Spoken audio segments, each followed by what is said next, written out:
അസ്സലാമു അലൈക്കും. സൂറ അൻ-നംലിൽ തന്നെ 27 90 എന്ന് പറയുന്നത്, താങ്കൾ പറയുക, അള്ളാഹു ആദരിച്ച ഈ നാടിൻ്റെ നാഥനെ ആരാധിക്കാൻ മാത്രമാണ് ഞാൻ കൽപ്പിക്കപ്പെട്ടിട്ടുള്ളതെന്ന്. എല്ലാ വസ്തുക്കളും അവനുള്ളതാണ്. മുസ്ലിങ്ങളിൽ പെട്ടവനാകണമെന്നും ഞാൻ നിങ്ങളോട് കൽപ്പിക്കപ്പെട്ടിരിക്കുന്നു. അപ്പോൾ ഇവിടെ മുസ്ലിം ആവണം എന്നുള്ളൊരു കൽപ്പന ഇവിടെ പറയുന്നുണ്ട്. ഇനി അതിൽ 92 പറയുന്നത്, ഖുർആൻ പാരായണം ചെയ്യാനും ഞാൻ കൽപ്പിക്കപ്പെട്ടിരിക്കുന്നു. അതുകൊണ്ട് ആരെങ്കിലും നേർമാർഗം സ്വീകരിച്ചാൽ തൻ്റെ ഗുണത്തിന് വേണ്ടി തന്നെയാണ് അവർ നേർമാർഗം സ്വീകരിക്കുന്നത്. ആരെങ്കിലും വഴി തെറ്റിപ്പോവുകയാണെങ്കിൽ തങ്ങൾ പറയുക, ഞാൻ മുന്നറിയിപ്പ് നൽകുന്നവരിൽ പെട്ടവനാണെന്ന്. അപ്പോൾ നമ്മുടെയൊക്കെ സ്വയരക്ഷയ്ക്ക് വേണ്ടിയിട്ടാണ് നമ്മൾ നേർമാർഗം സ്വീകരിക്കേണ്ടതെന്നാണ് ഇവിടെ സൂചിപ്പിക്കുന്നത്. ഇനി അതിൽ 93 പറയുന്നത്, താങ്കൾ പറയുക, എല്ലാ സ്തുതിയും അള്ളാഹുവിനാണ്. അവൻ തൻ്റെ ദൃഷ്ടാന്തങ്ങൾ പിന്നീട് നിങ്ങൾക്ക് കാണിച്ചു തരും. അപ്പോൾ നിങ്ങൾ അറിയുകയും ചെയ്യും. നിങ്ങൾ പ്രവർത്തിക്കുന്നതെല്ലാം താങ്കളുടെ നാഥൻ അശ്രദ്ധനല്ല തന്നെ. അപ്പം ഇവിടെ പറയുന്നത്, സൃഷ്ടാവിൻ്റെ തെളിവ് നിങ്ങൾക്ക് വരും ചെയ്യും, അത് നിങ്ങൾ അറിയുകയും ചെയ്യും. എന്താണ് അറിയുന്നത്?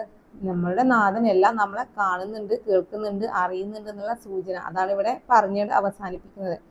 അപ്പോൾ ഇതേ കാര്യം തന്നെയാണ് ഫുസ്സിലത്ത് 53 നമ്മൾ പറഞ്ഞിട്ടുണ്ടായിരുന്നത്. സൃഷ്ടാവിൻ്റെ ദൃഷ്ടാന്തം വരുമെന്നും നമ്മളത് അറിയുന്നെന്നും നമ്മുടെ ശരീരത്തിൽ നിന്ന് അതിൻ്റെ പുറത്ത് വരുമെന്ന് പറയുന്നുണ്ട്. സൃഷ്ടാവ് എല്ലാ കാര്യത്തിനും സാക്ഷിയാണെന്നും നമ്മൾ അറിയുന്നതാണ് പറയുന്നത്. അപ്പം അതേ കാര്യം ഇവിടെ റിപ്പീറ്റ് ചെയ്തത്. കാരണം തെളിവ് വരും, നമ്മൾ അറിയുകയും ചെയ്യുമെന്ന് പറയുന്നുണ്ട്. പിന്നെ സൃഷ്ടാവ് എല്ലാത്തിനും കാണുന്നുണ്ട്, കേൾക്കുന്നുണ്ട്, അഥവാ അശ്രദ്ധനല്ല എന്നാണ് ഇവിടെ സൂചിപ്പിക്കുന്നത്. ഇപ്പം ഈ ഒരു കാര്യം നമ്മളിലേക്ക് എത്തിയിട്ടുണ്ട്. കാരണം സൃഷ്ടാവിൻ്റെ എല്ലാ തെളിവുകളും നമ്മളിലേക്ക് എത്തിക്കപ്പെട്ടിട്ടുണ്ട്. അത് നമ്മൾ അറിയുകയും ചെയ്യുന്നുണ്ട്, നമുക്ക് ചുറ്റിലും വലയം ചെയ്യുന്നുണ്ട് പറയുന്നുണ്ട്. ആ സൃഷ്ടാവിൻ്റെ കൈകൾ വെളിപ്പെടുമെന്ന് ബൈബിള് പറയുന്നുണ്ട്, ഖുർആന് പറയുന്നുണ്ട്, ഭഗവത്ഗീത പറയുന്നുണ്ട്. ഈ കൈകളെ പറ്റിയിട്ടാണ് നമ്മളിപ്പോൾ ഇത്രയും പറഞ്ഞ കാര്യങ്ങളൊക്കെ. ഇതറിയുന്ന സമയത്ത് വിശ്വസിക്കാത്തവർക്കിടയിലേക്കാണ് ഈ ദാബത്തുൽ അർള് വരുന്നതെന്നൊക്കെ പറയുന്നത്.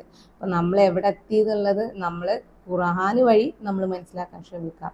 ഇവിടെ പറയുന്നുണ്ട്, യഥാർത്ഥ സത്യങ്ങൾ വരുന്ന സമയത്ത് മുസ്ലിം ആവും, യഥാർത്ഥ സത്യത്തിലേക്ക് വരുന്നൊക്കെ ഇവിടെ പറയുന്നുണ്ട്. നമ്മൾ ഫുസ്സിലത്ത് 53 പറഞ്ഞു, ഖുർആൻ സത്യമാണെന്ന് തെളിയിക്കപ്പെടുകയും ചെയ്യും എന്ന് പറയുന്നുണ്ട്. അപ്പോൾ ഇത് ബൈബിളിലും പറയുന്നുണ്ട്. സൃഷ്ടാവിൻ എല്ലാ ജനങ്ങളോടും ഒത്തൊരുമിക്കേണ്ട ഒരു സമയത്തെ പറ്റിയിട്ടാണ് ബൈബിള് പറയുന്നത്. എൻ്റെ മഹത്വം കൊണ്ട് നിങ്ങൾ ഒത്തൊരുമിക്കും എന്ന് പറയുന്നുണ്ട്. ഈ കാര്യങ്ങളൊക്കെ മതഗ്രന്ഥങ്ങൾ വ്യക്തമായിട്ട് തന്നെ പറയുന്നുണ്ട്.